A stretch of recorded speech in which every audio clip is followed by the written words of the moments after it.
Bueno, hola a todos, ¿cómo están? Mi nombre es Manuela Betancourt. En este video vamos a hablar acerca de la sentencia del 29 de noviembre del 2021 del Consejo de Estado, sección tercera, una sentencia que habla sobre los perjuicios morales por la privación injusta de la libertad. El equipo se compone por Gabriel Benavides y por mí. Listo, para iniciar entonces vamos a dar un breve resumen de lo que se provocó, la demanda que provocó la sentencia. En ese caso son dos demandantes, una señora llamada Berenice, un señor llamado Miguel. Ambos fueron capturados por el DAS y el Ejército Nacional bajo sospecha de que pertenecían a las FARC. En ese caso la fiscalía efectivamente realizó una acusación hacia estas dos personas por el delito de rebelión y dictó medida cautelar, medida sobre estas dos personas de privación de la libertad. En este caso entonces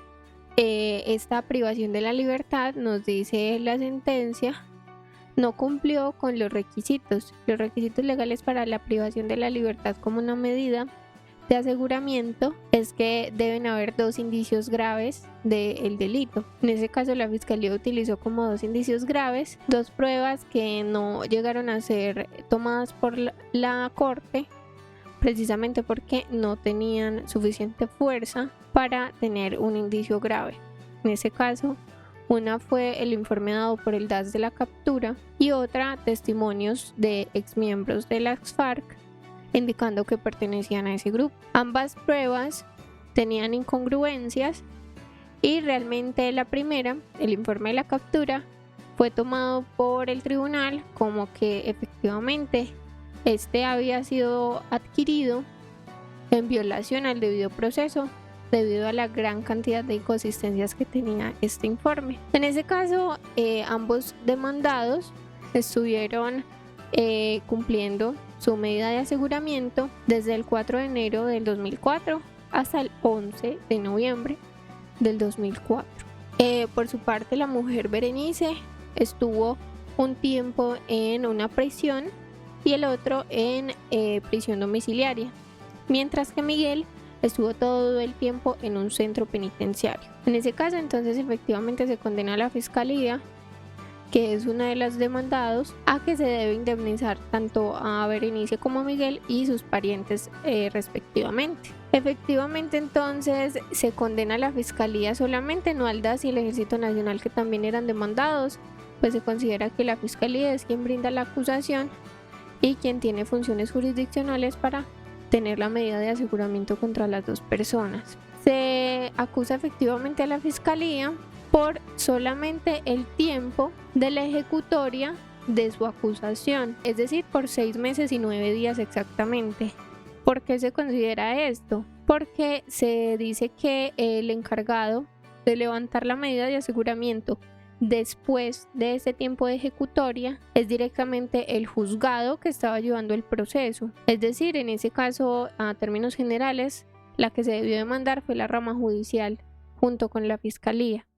Como la rama judicial no era demandada, esta no se pudo condenar, sino que solamente se condena a la fiscalía, efectivamente, pues por el tiempo de su ejecutoria de la acusación. En ese caso, entonces, como tal, se indemniza a Berenice y a Miguel y se les da efectivamente a sus familiares, al cónyuge de cada uno, se les da el 50% de lo que se les indemniza, y a sus parientes cercanos en primer grado de consanguinidad el 40% de lo que se les indemnizó a ellos dos. Listo, eso es para el caso puntual. En ese caso entonces la corte hace de esta sentencia una sentencia de unificación, en tanto habla de los criterios aplicables a la liquidación de la privación injusta de la libertad, pues se considera que la jurisprudencia anterior no es muy clara al respecto, por lo que el Consejo de Estado lo que decide es unificar jurisprudencia en tanto los montos que se deben indemnizar y el motivo y pruebas por los cuales se deberá indemnizar. En ese caso, los montos se establecen en 5 salarios mínimos legales mensuales vigentes si la privación injusta fue por menos de un mes o un mes. Se indemnizan los días después de ese mes, del último mes, es decir, la fracción de mes, en 0.166 salarios mínimos legales mensuales vigentes, y por cada mes adicional al primer mes se van indemnizando 5 salarios mínimos legales mensuales vigentes hasta llegar a 20 meses o más de 20 meses. Por ese tiempo se indemnizarán 100 salarios mínimos legales mensuales vigentes.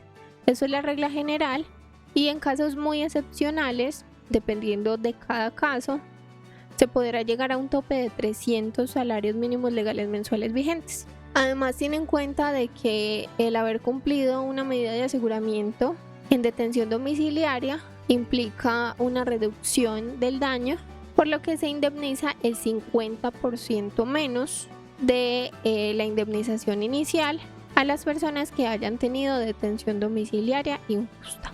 En ese caso, entonces, para las pruebas como tal que nos indicarían a quién se debe indemnizar, se habla de que el mero hecho de probar que se fue privado de la libertad ya se entiende que generó un perjuicio moral en la persona privada de la libertad. Y para sus familiares se entiende que son quienes llevan una vida más cercana y conviven con la víctima, quienes pueden tener un perjuicio moral. Por lo tanto, se indemniza a cónyuge y parientes en primer grado de consanguinidad. Simplemente el registro civil que demuestre este parentesco ya sería suficiente para entender que sufrieron un perjuicio moral. Y finalmente, entonces, en este caso, se entiende también indemnizado el lucro cesante para el caso particular, en tanto estuvieron en este tiempo sin trabajar. Sin embargo, no se toma ni daño emergente ni daño a la vida de relación porque no fueron probados. Y en el lucro cesante se toma solamente con respecto al salario mínimo legal mensual vigente porque no se probó cuáles eran sus ingresos normales. Listo, y ya entonces para el resto de la sentencia continuamos con nuestro compañero Gabriel. Para establecer la existencia y fijar el monto de los perjuicios morales frente a las víctimas indirectas es necesario conocer todas las circunstancias del caso concreto. Esto es, evaluar las motivaciones relativas a los medios probatorios y de esta forma encontrar la existencia de los perjuicios y determinar su intensidad. De esta manera se identifican dos situaciones, las cuales son las siguientes: la enunciación de presunciones jurisprudenciales frente al grado de parentesco y los montos del perjuicio moral con base a lo reconocido al detenido. Probada la existencia y la cuantía de un perjuicio, estas se presentan como si se reconociera a los demandantes un derecho patrimonial. La demostración del parentesco genera de manera automática el derecho a la reparación. Es curioso porque la Corte descartó este enfoque por infundado, ya que no debe seguir considerándose que la única prueba del perjuicio moral sea el parentesco. Además, frente al perjuicio moral, la parte demandada puede desvirtuarlo frente a su intensidad y de esta manera disminuir el tope máximo que se establece en las tablas. Frente al enfoque descartado por la Corte, es importante mencionar que esto se presenta ya que para evaluar un perjuicio moral es necesario manifestar su existencia y su intensidad, y esto se desarrolla mediante la prueba de parentesco y el análisis conjunto de otras pruebas como las testimoniales, las cuales permiten que el juez determine esto. Es válido mencionar a la sentencia de unificación del 18 de julio de 2019, ya que nos aclara dudas acerca de perjuicios materiales, que en resumen, estas aclaraciones pueden ser aplicadas a los perjuicios morales de privación de libertad, siempre y cuando se examinen las particularidades de cada caso. Frente a esto y continuando con el enfoque dictado por la Corte, la existencia del daño moral indemnizable en las personas indirectas debe ser entendida como el dolor, la aflicción o el desasosiego que una persona siente o vive a causa de la privación de la libertad de otra. Esto no se puede acreditar de manera directa, ni puede demostrarse plenamente con certeza, ya que es un fuero interno. Y esto nos lleva a que la existencia de un perjuicio moral nace con relación a la cercanía existente entre la persona indirecta y la directamente afectada. En esta sentencia se nos presentan 8 reglas de unificación, las cuales permiten la existencia y la cuantificación de los perjuicios. Estas se dividen en diferentes calidades: para persona directa, para persona indirecta, para demandado y para la fijación de los montos de indemnización. En esta sentencia hay 2 reglas jurisprudenciales respecto de las cuales es necesario pronunciarse sobre sus efectos en el tiempo, siendo estas, los perjuicios morales solo se presumen para la víctima directa y sus parientes cercanos en el primer grado de consanguinidad, cónyuges o compañeros permanentes, y la modificación de los topes máximos sobre perjuicios morales derivados de la privación de la libertad para las víctimas directas e indirectas. Pues bien, continuando con los perjuicios, el tope máximo está estipulado y será aplicado de inmediato a partir de la vigencia de la sentencia. Además, como se explicó previamente, es claro que no es posible darle un valor pecuniario a los perjuicios morales.